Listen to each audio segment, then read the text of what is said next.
Blaze.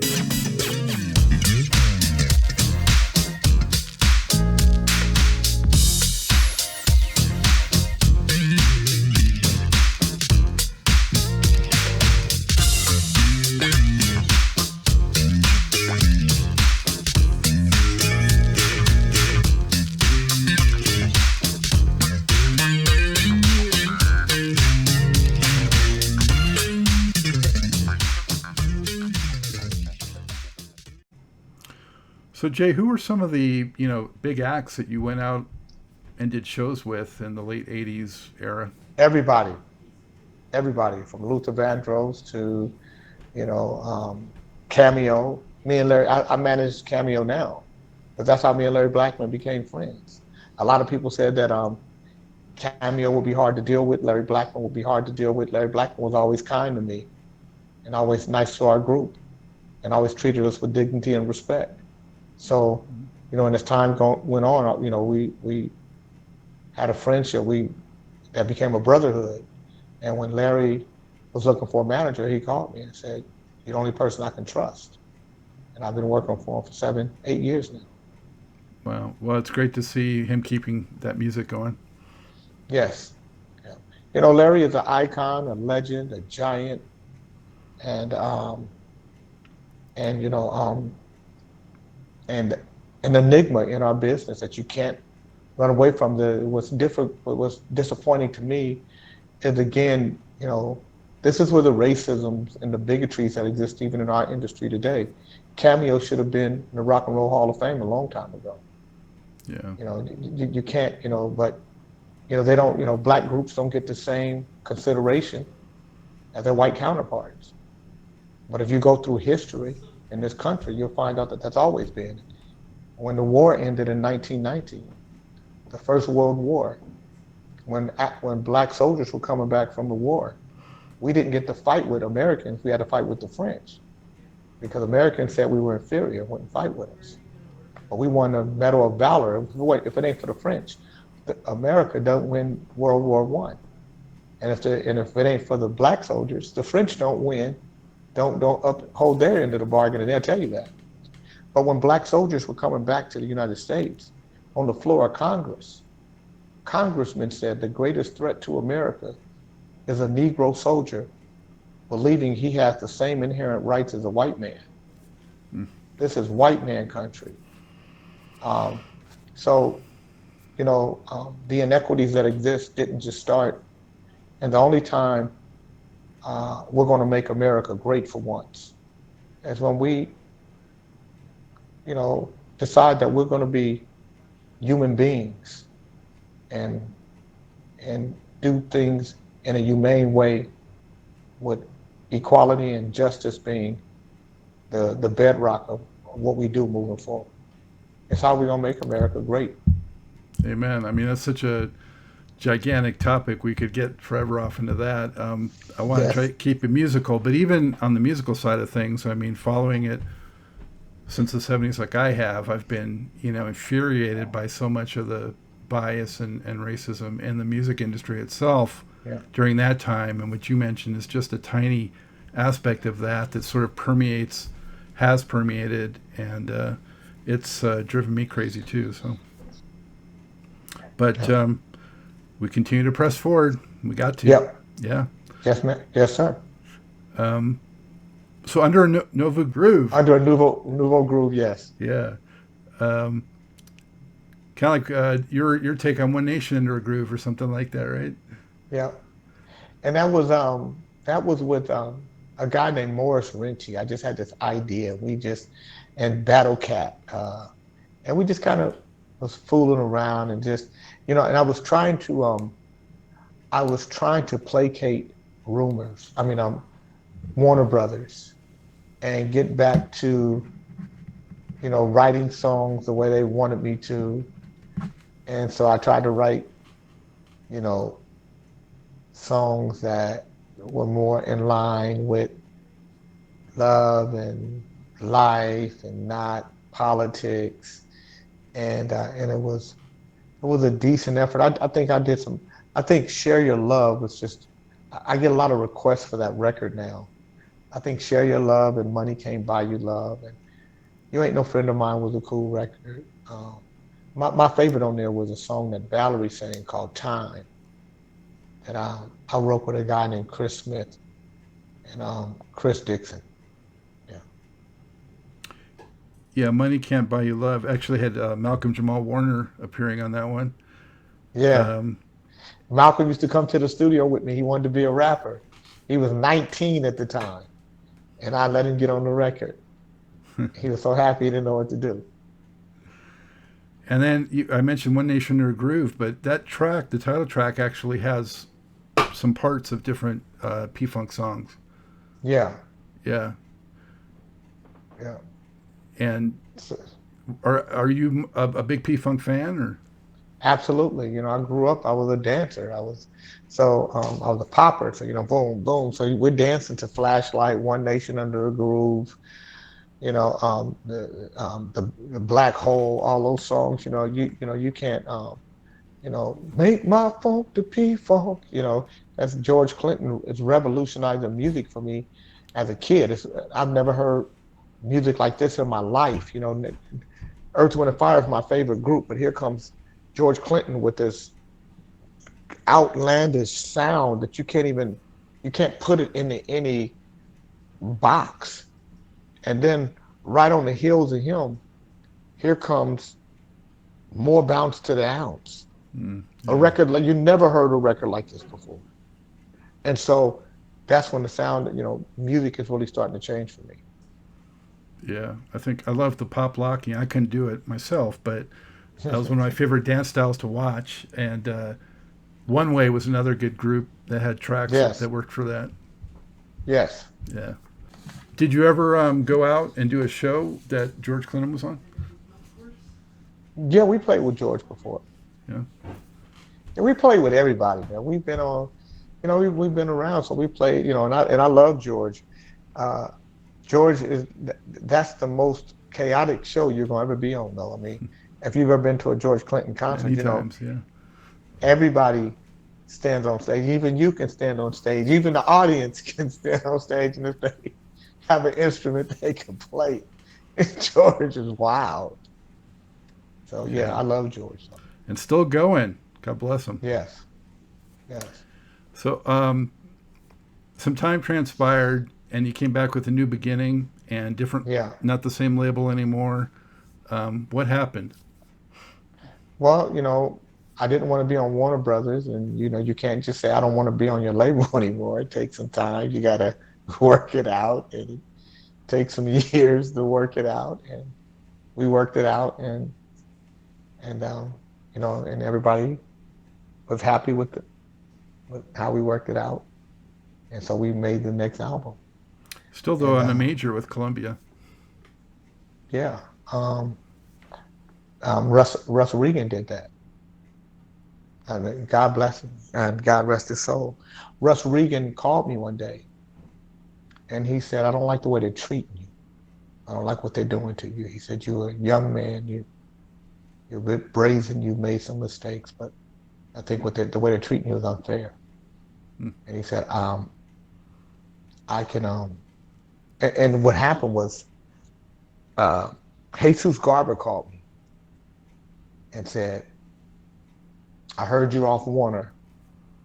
Lou Malia is starting a label called Zoo Records, and he wants Club Nouveau.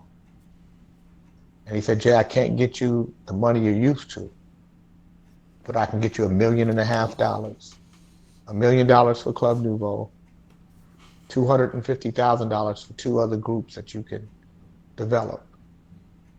Um, but that's all I can. I can't get you much more than that. And I said, I'll take it. So I meet with Lou Malia. I'm going to do the deal. Everything is good. I'm excited. It's a new start for me. And I'm in the shower and I get a phone call and I missed the phone call. But when I get out the shower, I listen to it and um, Jesus Gardner. And he says, hey, Jay, it's Jesus. I need to talk to you. Call me as soon as you can. And just the way he's saying it puts a little goose pimple on me like, shit, what's wrong? So I call him, I pick up, hey, man, what's happening? He said, do you know a guy named George Garrity? I said, no. He said, well, he knows you. At Warner Brothers, he's one of the vice presidents. He said that you went in Mo Austin's office and you cursed him and threatened him. And so I said, yeah, I did. I said, but that was 3 years ago.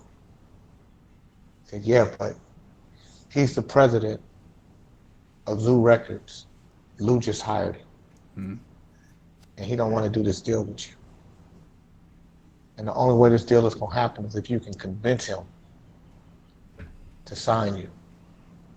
So I hang the phone up, and it's just taking the life out of me because I just come out of this big fight with Warner Brothers. I'm getting another chance. It's going to be on, through Zoo Records, which is at BMG, and I know Bob Buziak, and so I'm feeling good about it. And so I call George Garrity's office and leave a message. About 10 days later, they call me. So they set up a meeting. I go see George Garrity. We have a great meeting. I explain myself. I was young. I was 27. I'm 30 years old now. I'm a bit more mature. I'm ready. And but I know that I'm not going to do a deal with him. And so somehow Russ Regan finds out about this, and that's when he calls me and says, I don't like what they're doing to you. So Russ Regan says, go see Billy Michelle. And he's waiting on you. Billy Michelle is a publisher.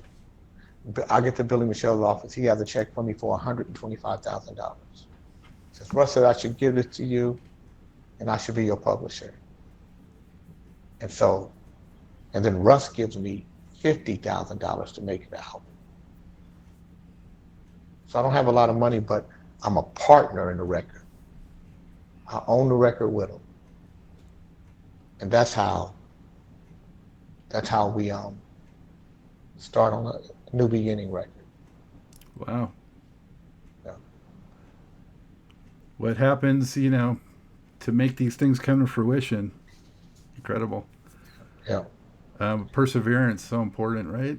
I mean, yep. I'm sure it's one of the things that you preach to the young people. All the time. So because I did that, that's how I got linked into Domino with Ghetto Jam and the Tootsie Roll with the 69 Boys and Rodney O and Joe Cooley with You Don't Hear Me Though, because I became, when it came to independent records, I just knew how to make independent records work. And then I made a lot of money making independent records work. And it, extended my career past just being a writer or a producer or a business guy. Sometimes, it's just relationships, just helping people. And you help somebody, you never know who you're helping.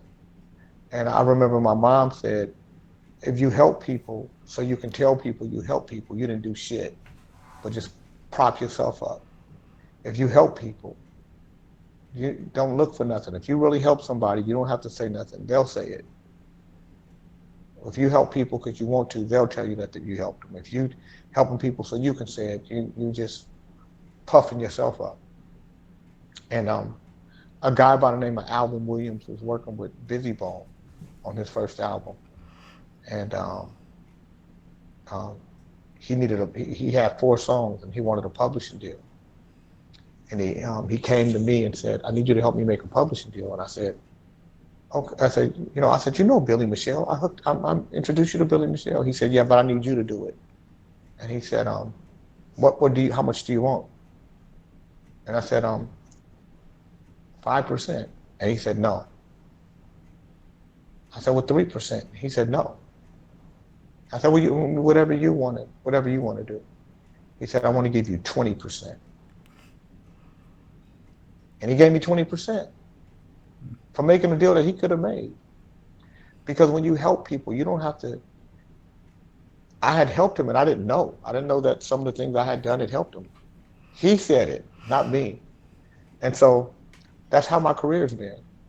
And that's why you can be in the music business that says you have to have a hit record to be relevant for 30 plus years and not necessarily have a hit record since the 1900s and still be Yeah. relevant to somebody, you Well, you know? buck a lot of trends, right? I mean, not indulging in substances and not, being one of the sharks, out there, Yep, right?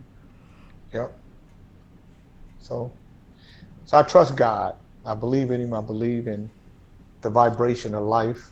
I think oftentimes we take life for granted. We forget about the other sperm and eggs that was fighting for the spot that we got, and we don't respect it. And I really respect my life ride. I'm thankful to God that I got to participate in it. And it's a very short ride. Look, um, I'm listening to Bill Withers, but I can't see him. I'm listening to Marvin Gaye, but I don't see him. I'm listening to Leon Ware, but I don't see him. I'm watching Kobe Bryant play basketball, but not in the flesh. This thing called life is very, very short. So you have to enjoy the ride. And that's what I do. I wake up every morning to enjoy the ride. I was just on the phone with Najee today. I sent him a song that I did for my Soulful Bossa Nova album. And he called me. He said, yeah, I'll play on it, but I want it on my album too. What do I have to do to license it from you? I said, nothing. I'll give it to you. If you play on my album for free, I'll give it to you. You can have it on your album. You don't have to do a license. And he said, Jay, not very many people do Bossa Nova right. You did Bossa Nova right. I said, yeah, I know. I love Bossa Nova music. So, I can identify bossa nova if I hear it, but I don't really know the genre. But I think of all the way girl back from to Vicky Ipanema. Carr, and blame it on Well, the the girl bossa from nova. Ipanema is the Yeah. most famous bossa nova record, but you got to hear, listen to Frank Sinatra and Carlos Jobim in his reprise years when he did the bossa nova songs. Oh, they're beautiful. Joao Gilberto, Bebel Gilberto, you know, How did you get Antonio exposed Carlos to that? Jobim. Listen to music. Listen to music and just the first time I heard a bossa nova record, I didn't know what it was. I just knew that it was that I heard it on KBLX. It was 1978, and it was a song called "The Waters of March," and it was Sergio Mendez. It was his version, and it was so beautiful, but it didn't sound like anything I'd ever heard before because it wasn't an R&B record, and it wasn't a pop record, but it was this record was interesting. The lyric, the melody, it made my heart feel a certain kind of way. And then I listened to a lot of Marvin Gaye stuff like "You Should Love to Ball." It's based in a bossa nova rhythm. You can tell that he listened to some bossa nova and Latin rhythms. Well, I mean, Marvin Gaye's influence looms huge, I think, on your solo albums. Yeah, he's my favorite artist. And the fact that you say that you can hear Marvin Gaye in him makes me feel good because because that means that, I mean, if I could sing like him, I would. Not many of us can. No, nobody can. Art Madison is the closest I've heard. Art Madison. If you ever get a chance, listen to the album I made with Art Madison called Into the AM. You can go on YouTube and check it out. The closest you're gonna get to Marvin is Art Madison. I'll have to check that out. Just to close the books on Club Nouveau, Jay, Everything is Black came out in 95. And for the record, too, I didn't mention it, but New Beginning I thought was a pretty solid album. And I did notice there were other producers also involved, right, on that one. Hmm. So you I started. co-produce. I co-produce with other artists, with other writers. Yeah, mainly Gordon Jones, who was a musician that I worked with a lot, and I just felt like Gordon contributed a great deal and should get credit as a producer. Another one was Arvell McClinton, who I just thought was a super talented. I still think is a super talented guy, and I couldn't take the credit for producing the record by myself because I just felt like his contribution was too great for me to say I was just a producer alone. Well, that's very cool. I'm sure they appreciate that because I've heard so many stories in this business of people not getting credits when they probably should have. Yeah. So, yeah. But Everything Is Black was another, kind of a heavy hip hop, new wave soul type of thing, right? Yeah. Yeah, I was just experimenting. So I got to the point to where I said I never want any of my records to sound the same. I want all of them to be their own thing.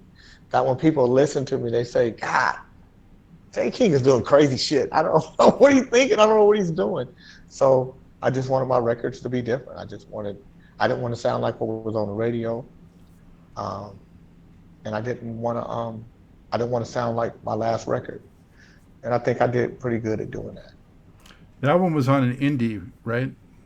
Yeah. Yeah. So, with the background you have, with indie success, I mean, how much hands on were you for something like that to try to like push it forward? Or, did you just put it out there and let it do what it was going to do or what? Well, with that label, that was Rip It Records. So I helped them. I managed the label. So when they did Tootsie Roll, it was at my direction. So then they wanted to expand into a label. So I said, if I'm gonna expand it into a label, I'm gonna put a record out on my own. But I didn't want to tour, so I wasn't gonna spend a lot of money marketing. I just wanted to be able to make a record. And I wanted to say something. So it wasn't necessarily for me to go out and sell a bunch of records and the tour. It was just for me to quench my writing thirst. And to be honest with you, I made that album for two songs. Everything Is Black and The Shit Is Heavy. I made that album so I could put those two records out. So I could say, because I'm watching Jurassic Park, and so I say, in The Shit Is Heavy, I do this breakdown, speaking part. Black man, oh black man, what do you run to, my black man? Almost extinct in this here land, like the dinosaur of yesteryear. Although there may be no Jurassic Park for a black man. It was just, so those two records is why I made the album. Think about it. Are you free? Are you trapped inside your own hostilities? It ain't easy in the hood, but if you give it much respect, then it's all good. The shit is heavy. Look at Haiti keep on fighting because it's time we all be free. And Mandela and Soweto, they're all singing victory. Liberation's all around us. People dancing in the streets, but the black man is imprisoned in the land of the free. The shit is heavy. So, Yeah. I mean, it was kind of like a theme album in a way, that one. yeah. Because there was a few tracks at least that kind of tapped into that. Yeah, Everything Is Cool. Hanging with my homies, hanging with my peoples, hanging in the hood, and everything is cool. Ah, everything is cool. Now, The Shit Is Heavy I wrote with Andre Simone. Oh, really? That's right. Wow. Yeah. Did not know that. Mm-hmm. What was he like? Andre's a very strange dude, like Prince. They're way out there. They're geniuses. So, as musicians, they come from another different kind of space. He was coming out of the relationship with Jody, so I'm sure that that had an impact on him. I loved Andre. I thought Andre was a good dude. But a lot of musicians, you don't get to know them. You don't get to, they're standoffish still, for whatever reason. I'm probably like that. His recent records have been idiosyncratic too. So. Yeah. Yeah, but very creative and talented.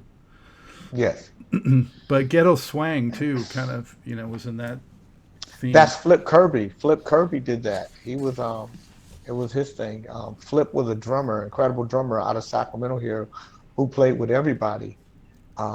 And by the time he was doing that stuff, he couldn't play anymore because he had damaged his hands so bad, nerves in his hands from beating drums. But another talented dude.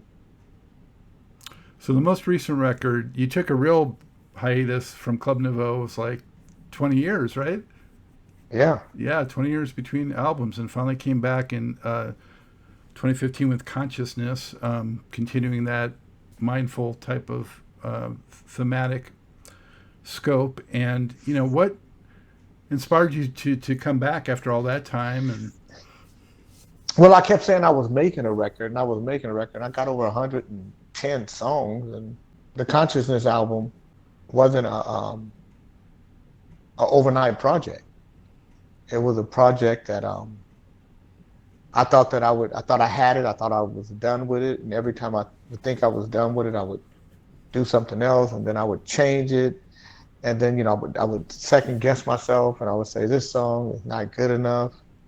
Um, and this and so I'm going through iterations of songs. I'm starting a song, I'm loving it one day, and then I'm like, this is stupid. I'm not a good writer. I'm not a I'm not a I can't write anymore. And so you're going through all these things, and then you get to the space one day, you're listening to it, and I was in Honduras with Alan Warren, who was running for he ran for city council. I grew up with him. He was city councilman in Sacramento. He built the first hospital for the Garifuna people in Honduras.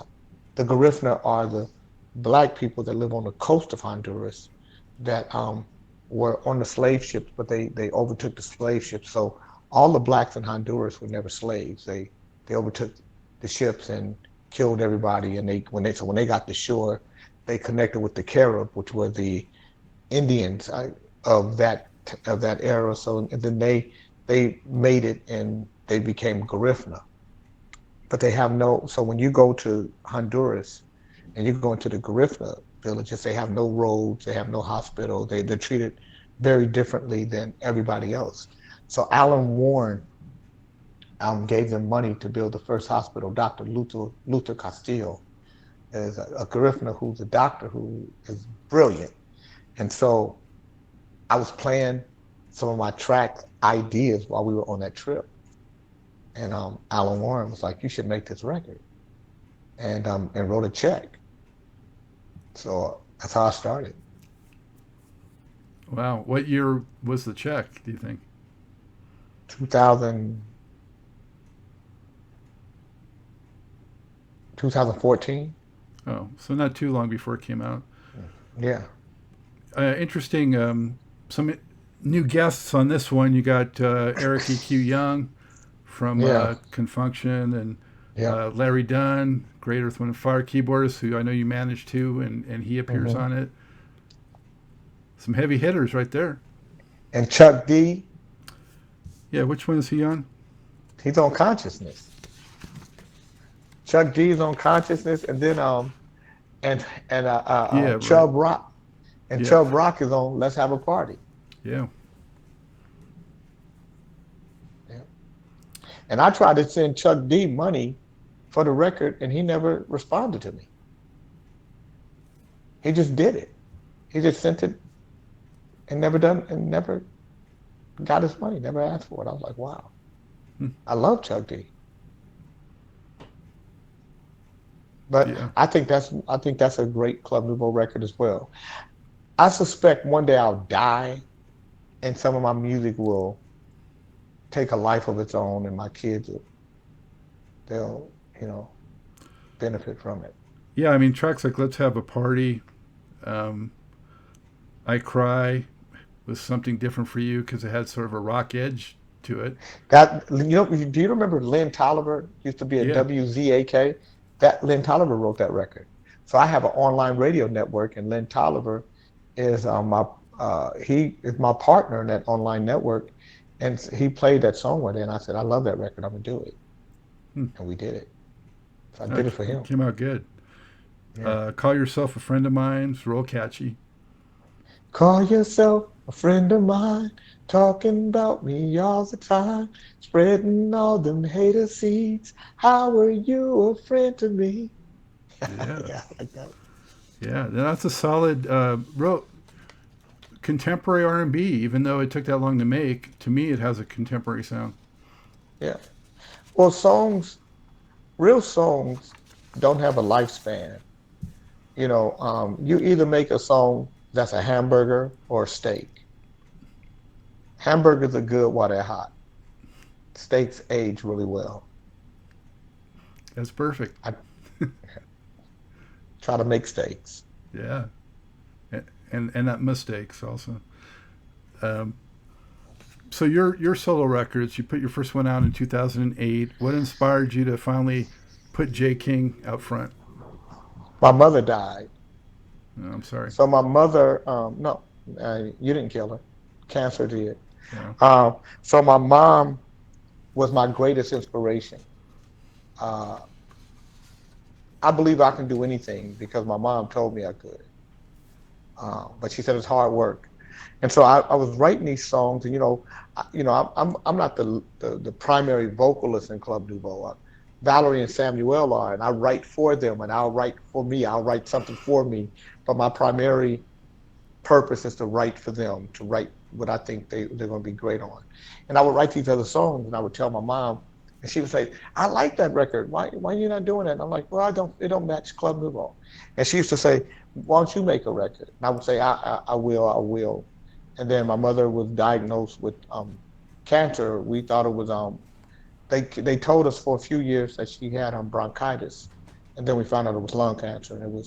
And by the time we found out it was terminal. It was I didn't know. She didn't tell me. She wouldn't. That's just how she was. She was a dignified, beautiful lady, and so I made the open book album because of her. Because and so every album that I do, I put a song to my mom. So um, the song on that album to my mom was "Everything Wonderful" on the open book album, and then on the Helen's Son album, the song that I dedicate to her is "Helen's Son," and the song I'll put on the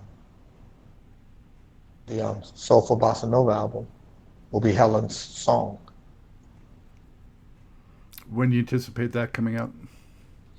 I'm working on it now, and I have to get it done because my next album is going to be called 60, and I'm releasing it on my 60th birthday, which will be January 27th, 2022. My So I birthday have to my get it birthday out. is January 21. Wow. Right on. So we Aquarius. right there. Aquarius. Yeah. They are beautiful people who always let the sun shine in. Yeah. So I got to get it out pretty quick. Yeah. Have you performed any of your material on your own? Yeah. I've done shows. I love it. Cal Bennett plays saxophone. I love the whole, you know, vibe. It's a lot more bohemian than what we do at Club Nouveau. Club Nouveau is party, party, party. This is more mellow. I can do it till I'm 100. Hmm. Yeah. So, what can you tell us about some of your other pursuits in the next few minutes? I know you've been all over the place in the industry, and I'm particularly interested. You mentioned you work with Larry Blackman. I know you work with Larry, and also some other artists. Tell us about that. Well, I work with anybody that, everybody calls me for different reasons. Me and Lenny Williams are really good friends. And whenever Lenny needs anything, understand royalty stuff, he calls me. Howard Hewitt and I are really good friends. Derek DOA Allen and I, we write together a lot. And a lot of local artists. This guy, Joe Levy, who's brilliant. If you haven't heard Joe Levy's album, go check out some Joe Levy stuff. Leavy. You will love him. You'll call me and say, man, this Joe Levy dude is something else. Um, and Commande. There's just a lot of great local artists here in Sacramento. I love being able to be on the radio and play new music along with classic artists and blend them together. Anthony A.K. King is another guy. You would love his albums. His Love Is Everything album and Talk to God is a tremendous record. Anthony A.K. King, he's my cousin.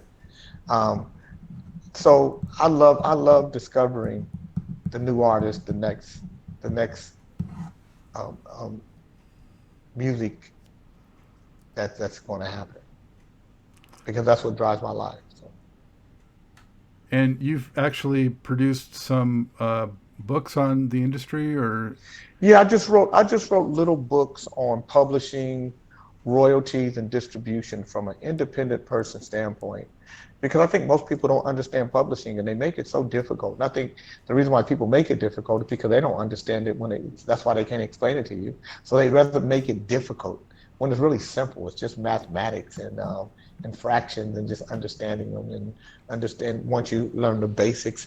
There's 7 basic publishing deals, different types of publishing deals, and I break them down and I think explain them in plain enough English that it makes sense. When it comes to being an independent label, paying royalties, I tell people, look, when you're paying royalties, play penny rates, and I break that stuff down, and distribution and stuff. So there are little booklets I call um, and I gotta update them. I haven't had them in their passports. As a matter of fact, if you email me your address, I'll send you some so you can check them out.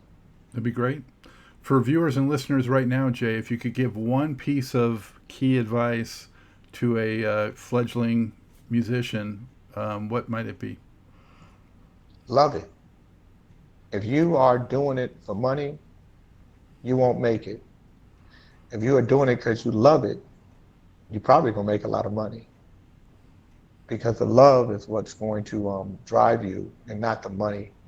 Every time money becomes the driver, um, you lose the love. But every time love becomes the driver, you gain the wealth. And if you never have a hit record, it's just the wealth is in what you created, that you actually took the time to create. And I think you only need 1,000 people in order to be successful. If you're really as good as you think you are, get 1,000 people to contribute $100 a year to you. Now you got $100,000, and satisfy those 1,000 people. Give them that music for free. Give them uh, uh, give them lyric books or T-shirts, and it might cost you $60,000 to do everything, make the record, and to give them all those things. But now you got $40,000 that you just made making music, and grow it. And if you do good music, and if you really are as good as you say you are, you're going to grow every year from 5 to 25%. And the next time you make a record, it'll be 1,050 people, or it'll be 1,250 people times that $100. And every year you'll build and build and build. And before you know it, you'll have a community that loves you, and you would have made a career doing what you love to do. That's the word of advice I can give them. And on top of that, you can do shows as well and get more money that way. And that's when your mind, the beautiful thing about a mind is it's fertile. So it grows and becomes creative, all the things that you can do from there. Of course, can't do shows at the moment, but we hope very soon. You can do them right in your living room. Uh, People come see you online. that's true. Yeah, they're doing that, which is good to see. Um, Yes. so, last question, Jay. As you look back on this career you've had thus far, what would you say you're most proud of accomplishing, musically speaking, in the music industry? Wow. Um, I guess, friendships, keeping my friendships. My regular folk that I grew up with, that I knew throughout my life as a kid, is still a friend of mine. Still, I never I never let the industry make me bitter. I love the music business. There's nothing bad I can say about it. I can't tell you how horrible it was. I can only tell you how wonderful of a ride it was, and the fact that I get to um, I got to interface with musicians that I loved and idolized. And I called Derek DOA Allen the other day and said, Derek, I want to buy a bass from you. And I want you to sign it. I just want to have it in my house. And he said, no, man, I'm going to give it to you. Mm. And so I called Lenny Williams and said, Len, I want a microphone that you sang on, one of your old microphones. And I called Larry Dunn and said, I want a kalimba that you played on. And so I have these artifacts. And if you look at my house, you can't see, but I got a lot of art in my house. I love art. So it's art all over my wall. You know, I got Muhammad Ali signing on my wall. You know, I got Marvis and Joe Frazier on a boxing glove, and I got the Raiders on the football, you know, and and then I got all this art from different artists that paint and draw and write and songs, you know. So and so being able to live my dream and not get lost in it and lose my friends or my way, that's the most proudest accomplishment, I think, for me. Wow. And those friends you've had from way back, they help keep you grounded, right? Yeah, that's right. So important. Yeah. Hey, Jay, thank you so much for sharing your great music history and your insights and sharing lyrics and all that good stuff. My pleasure. Thank you for having me. I'll do it again whenever you want me. Hey, back at Truth and Rhythm headquarters. Thank you for joining us on another magical ride with Truth and Rhythm. Whether you're watching or listening, as always, thank you so much for your continued interest and support. Be sure to subscribe. Go to YouTube, go to the Funk and Stuff channel. That's where Truth and Rhythm lives and breathes and thrives. Also, goodies here like TIR Quick Takes. And if you subscribe, you know what? You get the show before anyone else.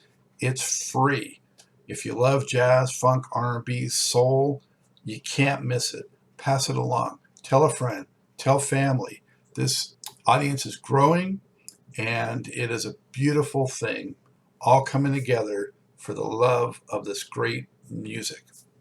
Also, if you can throw us a buck or two, we could use the support financially, keeping the lights on, keeping the servers going, all these expenses. If you can help support the program, whatever you can give, much appreciated.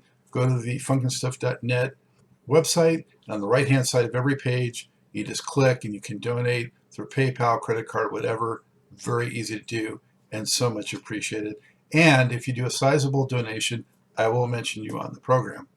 Also, drop me a line. Email me at scottg@funkandstuff.net.